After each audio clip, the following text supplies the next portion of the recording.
He took his crankbait and put it on top of my flipping stick and got all the hooks in my line.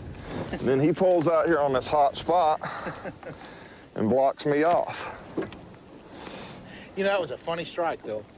You know, I've done a lot of flipping, and we'd casted to that a couple times, and I just threw in there, and it was just mushy, and it just started swimming away from it. It wasn't much of a strike. Well, always when your line swims away, set to it. That's an indication that something's down there. That's a rule of thumb. What up? I'm warming up. Woo! Man, look at the size of him. Yes, for sure. But we're going to work some of this deeper stuff, deeper trees, and possibly catch a couple real big bass like we just caught. One of our fishers. Oh, This fish, boy. way to go. What do you have on? I've got a fish. Hey, hey, I want the folks to look at what's in that fish's mouth. Well, that is what I want the folks to look at. Now, why in the world, after you being the spinnerbait king of all time, why did you pick up your jig rod? What is the reason for that? The weather's kind of cleared up. We got back here where it's not as windy. Well, it's a short, stubby fish. And that finally put him ahead. I had him beat, really beat on the two fish. With jigging, working the jig against the spinnerbait, then he cheats. That fish is a lot like you.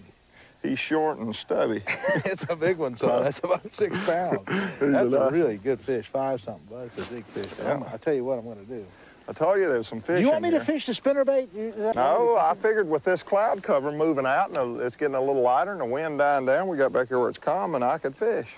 And you keep me cut off where I can't cast with my spinnerbait, so I just had to pick up a jig. You know, I know why you threw in that bush. Well, because there was a fish in there. You caught one out of the same bush?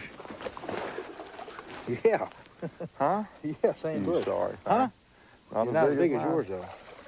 He's not as big as yours. You think that I won't throw back in the same bush again? That's pretty neat, fish 100,000 bushes. Huh? You can't throw in there. Look at that long one. He would have been as big as yours. He's just longer than anything. He'll be big as mine in another 4 or 5 years. Oh, that count. Let me get to him. Well, I'm hung up. It doesn't count. I'm hung up, Hank. Hey, that's the way to go. You know what? Hey, that shows something else. Now, that's another example. I know we're just kind of fiddling around today, and that's a good 3-pound bass. But we'd thrown into that tree 6 or 8 times, and we were just kind of talking about other tournaments and other conditions and other things, and we really weren't paying attention to what we were doing. But that took several to get that fish. But that also, Roland, shows what, that's a pretty good fish, you know. Sure is. That also shows why that 20, 25-pound, I'm using 25-pound line. That shows why that 25-pound line can be so important. Now that I think that there's a fish here, I can really do some Yeah, I slow know. jigging. I have to catch one to get you fired up. There it is. I got him. All I had to do was slow it down, slow the jig down, and I caught one. We're staying neck and neck. We're staying neck and neck. Now, how can we be neck and neck when I catch a 5-pounder and catch a... Well, because yesterday I caught you at a 2-pounder and I had a 3.5. Just ties us up. But now I want to show you one thing, folks. Now that we found a school of fish here, this is the secret. You want to jig the jig real slow and easy. Throw it in. It's about 5 or 6 feet deep. Drop it in by the tree, and I'll just barely move it off the bottom. We have a school of fish here. I'm just barely moving it. And that's the secret for catching more than one fish. When you're catching fish like this, even though it's pretty slow, this is a lot of fun. That wind, it was miserable, but you get... Whirl them, don't you? Where you can jig it up and down. That jigging it up and down sometimes is the trick. Go ahead and catch one and get caught up. My gosh, I just have to baby you all around. I know you, Roland. I'm giving you first cast, everything, just so you can get caught up. Golly, bum, you hog. Just so you can get caught up. Hey, you got one, son. You finally got caught up. You finally got caught up. Huh? Here, let me help you. You want the bat? Let me help you, Hank. Huh? Ah! Did you have a strike? No. Huh? I didn't have one. You didn't have a strike. Oh, you just imagine that. You can see it. That's the tournament block. Child the number abuse. 1 tournament block. Child We need to abuse. practice that every once in a while. He's old enough to be my It doesn't often dad. happen. The end result of a tournament block is a punch in the mouth. However, That's worth winning the tournament for. Just one little lousy punch in the mouth. Roland? I'm sorry, Hank. That might have tied you up. But I had to show them what the tournament block consisted of. Well, I understand. It's for a good cause. There's no hard feelings. It's a good for the content of your show, and you wanted to show them the tournament block. I understand it. Hey, no hard feelings. Lousy punch in the mouth. Roland? I'm sorry, Hank. That might have tied you up. But I had to show them what the tournament block consisted of. Well, I understand. It's for a good cause. There's no hard feelings. It's a good cause. Your show, and you wanted to show them the tournament block. I understand it. Hey, no hard feelings. Okay? He's so nervous now. Look how nervous he is. He's going to be so nervous 20, 30 minutes.